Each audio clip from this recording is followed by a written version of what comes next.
Good day. You've probably made thousands of choices and decisions in your life, but truly, how many of those were yours?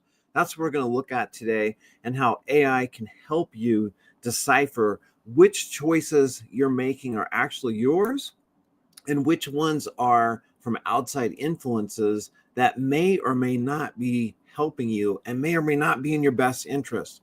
Because we're talking about choices that you make, and these are like big choices you make and small choices. So who you marry, what job you take, what career you take, where you live, all of those are big choices, but they're not the only choices you make.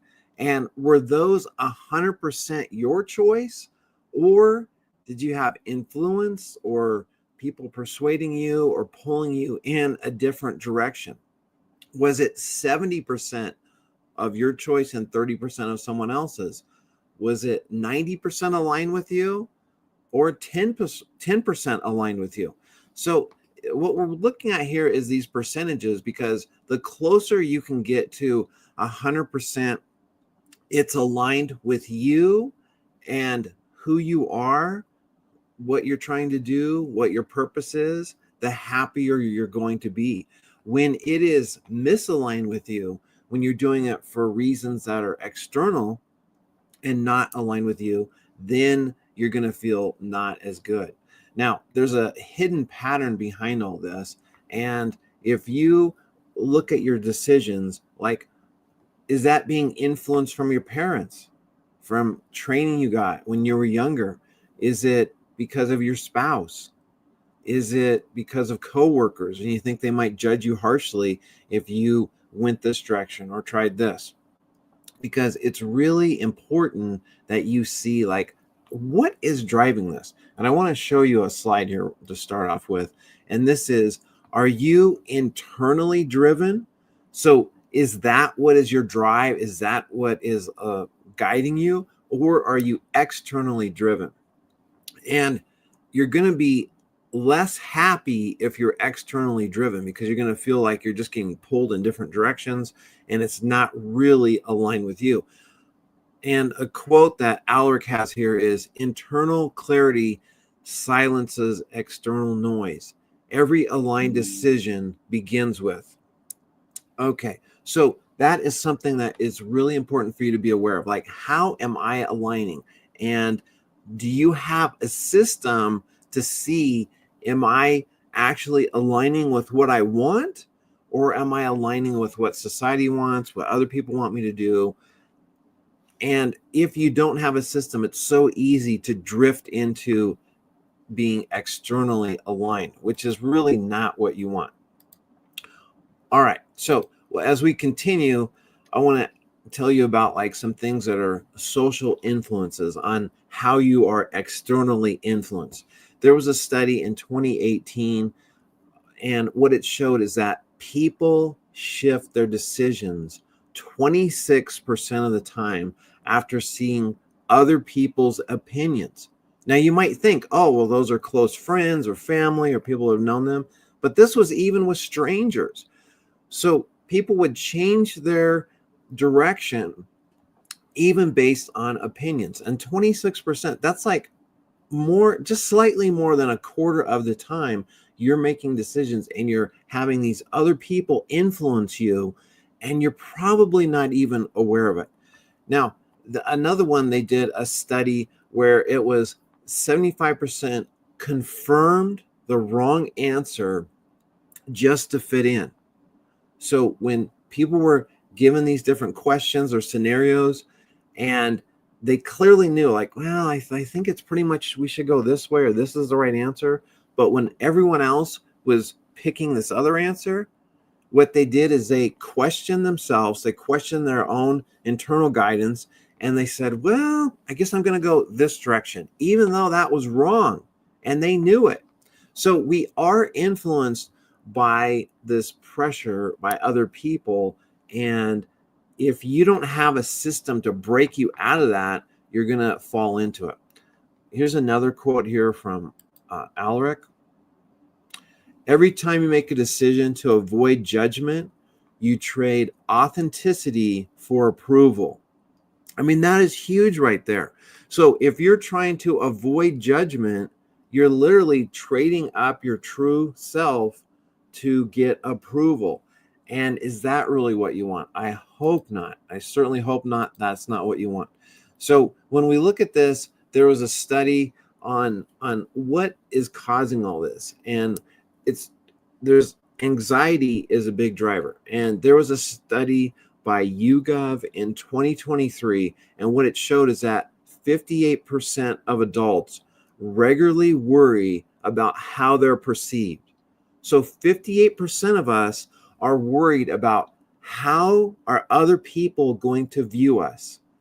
And what's sad is that then we take those fears, those worries, the anxiety about how other people are going to view us, and then we change, we alter, we don't do what we really want, and then we start settling, we start compromising.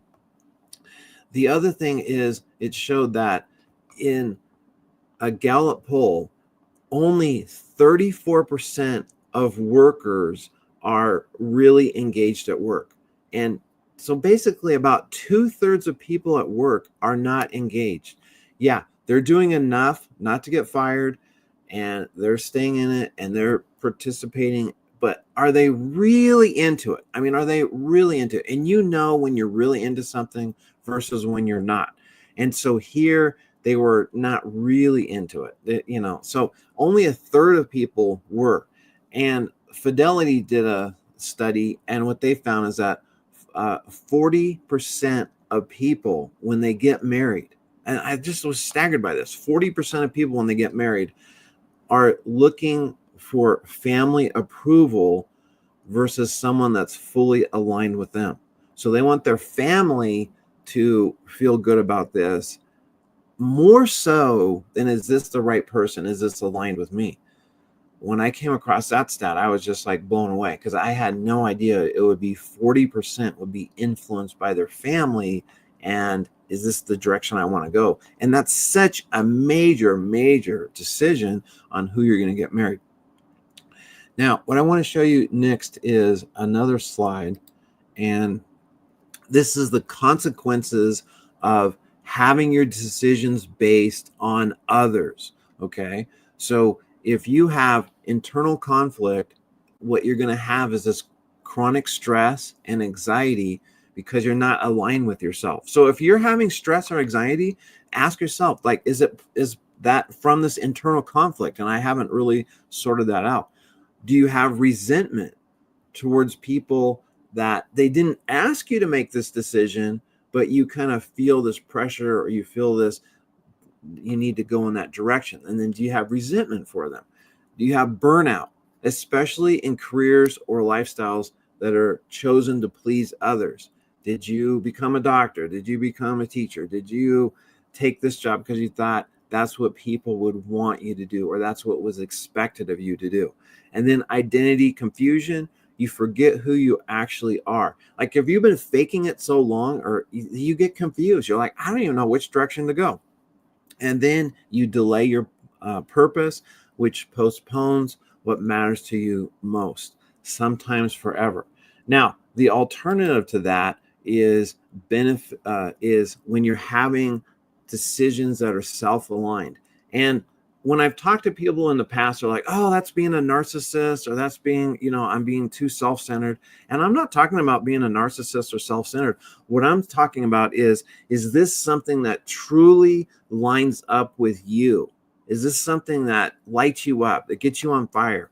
And what they look at is, when you do that, you have better well-being, and you're happier, and you have long-term motivation. So if you don't have motivation, ask yourself, like, am I making these decisions and choices in my life based on what is best for me, or am I trying to fit in? You have better relationships. And it seems crazy, but when you are yourself, your relationship improves, because you can't build a great relationships on a false persona or falsehoods, or you trying to just fit in. It needs to be your authentic self and who you are. You have increased confidence because each decision is aligned with you. It's reinforcing your identity. So if you're having lots of self-doubt, maybe the root of that, or maybe one of the causes of that, is you're misaligned, and it's hard to be confident in something that you truly are not believing is real about yourself. Then we have more fulfillment, and you can see that that feeling of autonomy is so critical. And if you feel you're making the choices, then that's totally different than if you feel you're being pressured into that. Then you have greater impact. The people who are aligned with themselves have higher influence, better leadership. And you might say, I'm not a leader, but you know what? We all lead ourselves. So we're all leaders at the end of the day, one way or another. Now, excuse me, as we go through here, what are the major drivers? What causes someone to go from decisions that are aligned with them to other decisions that are not aligned with them? And the first one is belonging. Do you want to fit in? Do you want to belong? And are you afraid of being excluded? So that could be at work. Like, do you feel like, I've got to kind of go along with this policy or this stuff? I don't really like it. I don't want to speak out, but I'm just going to go along with it. Or in your family, or in your relationship, or other people. Like, are you trying to fit in rather than be who you really are? And then the next one is guilt. And people feel guilt from their family, from friends, from religion, from culture, whatever group you're in. There's norms.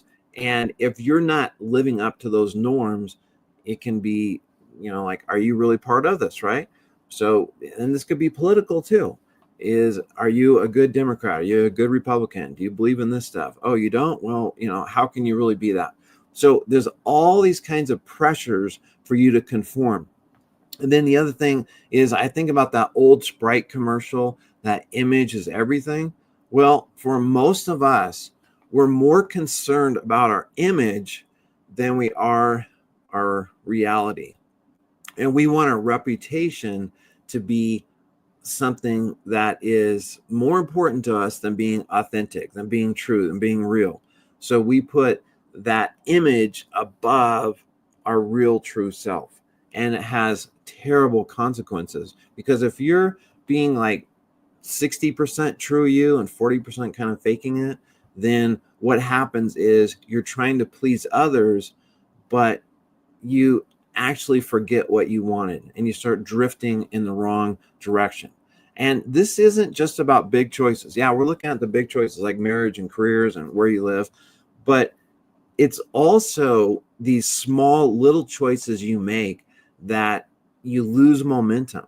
You start drifting in the wrong thing, and you might not think, well, it's not a big deal. But if you make 1,000 decisions that are tiny, but they're in the wrong direction of who you are and what you're trying to do, then you're going to lose yourself one micro concession at a time. So it's just like the tiny little thing, and that stacks against you. And then after a while, you get confused again, and you're not even sure who you are, what you're trying to do. Now, there is this thing called the false dichotomy, where it's either yourself or others. And you're either living in alignment with yourself, which means you're rejecting others, you're rejecting other ideas, cultural ideas. But it's not about that. It's not about rejecting other people. It's, are you abandoning yourself?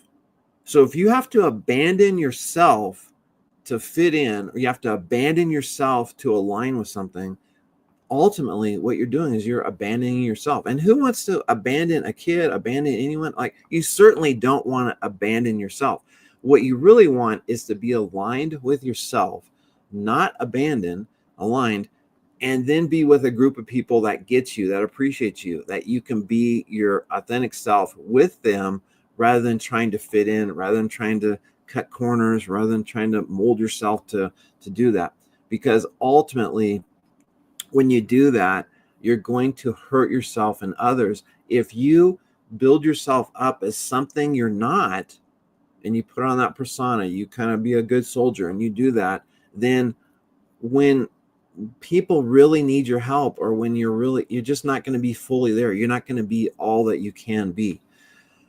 Now, when we look at this, and how does you being authentic, how does it you aligning with yourself, how does that benefit others? Because I know there's going to be some of you that think, well, if I do this for myself, I'm actually being self-centered, I'm being egotistical, and that's not the case. Because when you model authenticity, when you model being your true self, what it does is it gives other people permission to do the same, because they can see you as a role model that, yeah, you broke from here and you did this, and it was someone who had the courage to do that. And maybe that gives someone else some courage to do that too. Now, the next thing is you're going to avoid resentment. If I'm doing things to fit in, to make you happy, then over time, there's going to be hidden resentment, and that weighs a lot. And you might not think about that hidden resentment. You might think, well, I don't really think I have a lot of resentment. But do you have conditions that show up? Do you have things that pop up that are unexplainable? Because choosing yourself is a very loving thing. And it's again, it's not abandoning yourself. It's actually showing that you care. It's self-love. And you don't want to abandon yourself and have all that resentment, because that resentment will show up as you resent other people for the choices that they made you do, right? But you are making the choices, but you feel that. Now, the other thing is it makes you more emotionally present. When you have the energy of alignment, when you have the energy of who you really are, you're going to show up in your fullness. And there's a big difference if you're doing something out of joy and love versus obligation. Think of obligation like taxes. Do you have love and joy for that? Do you like, I got to pay my taxes, I got to do this? Or do you have love towards one of your family members, right? You don't feel like obligated to love them, you just love them, right? So it's a big difference on how you do this. And the more you can do this, you're going to free up your emotional bandwidth to be your true self. When you're in conversations, you're going to be able to have that connection and just be you. Okay. Now, the relationships that are built on the truth are stronger. And if your relationship can't handle the truth, if it's built on a false persona or something else, it's not going to last, and it's not going to be as deep and meaningful as it could do. So choosing integrity, choosing alignment with you is a real test, because if it isn't, then it's just conditional, right? If I'm in a relationship with someone, a friendship with someone, and I have to be conditional, I have to set up things to fit in, then how is that really helping everyone in the long run? Because remember, when you stop abandoning yourself, you're going to stop resenting others. And you might say, I don't resent others, but there's lots of stuff to show that when you're making choices that aren't aligned with you, that you're going to have this resentment, even if you're unaware of it. Okay, the next slide I want to show you is this. What percentage of this decision is truly mine? So here's 3 filters of clarity. Desire. Do I really want this? Okay. Now, is not something that someone else wants for me, not something I feel obligated to do, but is this something I really want? And you know the difference between you want something and you really want something. Second is integrity. Does this align with who I'm becoming? All right, we can't go back and rewrite different chapters of our life, but we can redirect the direction we're going with this chapter and future chapters of our life. So does this align with that? And then third, courage. Am I willing to accept disapproval to live my truth? So whatever that might be and however that might play out, am I willing to accept disapproval? Or do I have this need to belong, to fit in? And is that going to trump my own purpose, my own alignment? So that's your choices right there. Now, as we go further, I want to ask you, what's one decision you made recently, and what percentage of that decision was made truly from you, 100% you, versus you felt pressure or influenced by others and you had to compromise? And whose who influenced your decision the most in that? Was it one person? Was it a group of people? Like, what was going on? So just that's some self-reflection. And if you can make decisions without judgment from others, what would you do? Maybe you make the same decisions, and that's a good sign. But if you're like, I'd probably make this decision over here, I do that, then that's the sign that you're probably out of alignment, at least partly out of alignment. The next thing I want to give you is a prompt, and this prompt is in the description if you want to see this. And if you wanted to put this in your ChatGPT or Claude or whatever, and this is a prompt you can use where you can have your AI act as my decision integrity coach, and it can help you evaluate a decision you're going to make. So it's got 7 questions here. I'm not going to go through them all right now, but if that's something you want, that's in the description. You can run that. It will ask you these questions one at a time, and then that'll give you a little bit of insight into, is this something that, is aligned with me or not? It'll help you on that. So that's a free prompt. You can use that. It's in the description. Then next, what we have is, I think, Alric. So let's hear from Alric. Most people think the hardest part of a decision is the outcome, but often it's the invisible negotiation we go through before we even choose. We weigh approval versus authenticity, safety versus sovereignty. But here's the truth. Every time you choose yourself, even by 5% more, you shift the trajectory of your life. Decide more for who you are becoming and less for who others expect you to be. All right, so the real question for you is, what do you want? What do you really want? And are you living your life in alignment with that? Because our lives are really short. We don't have a lot of time. It seems like we have all this time, but in the whole big picture of history, our lives are just so short. So are you living in alignment with you? Are you doing with what you really want? Because no one can live the life for you. And I'm not saying you have to be some self-centered egomaniac or something like that, but you know what I'm talking about. Like, is this really aligned with me, or is this something that's just not really aligned with me? Because when you act in 100% alignment with you, your life's going to be a lot better. For me, I've been using personalized, customized AI to help me be more aligned, to help me see this. Use the prompt I gave you. I have more prompts. You can email me if you want more. But this is something I think is so critical because it's something that's easy to overlook, easy to kind of forget about, but it's something that every one of these decisions, big or small, if they're in alignment with you, you're going to be happier, you're going to be healthier, you're going to feel better, versus if they're not in alignment, you're going to just be compromising, and you're going to have resentment, and you're going to have things build up that maybe are unexplainable. I don't know why I have headaches. I don't know why this happens. Well, it could be because you're making these compromises and out of alignment. All right, that's all for today. Thanks for joining me. I look forward to seeing you in another live. All the best to you.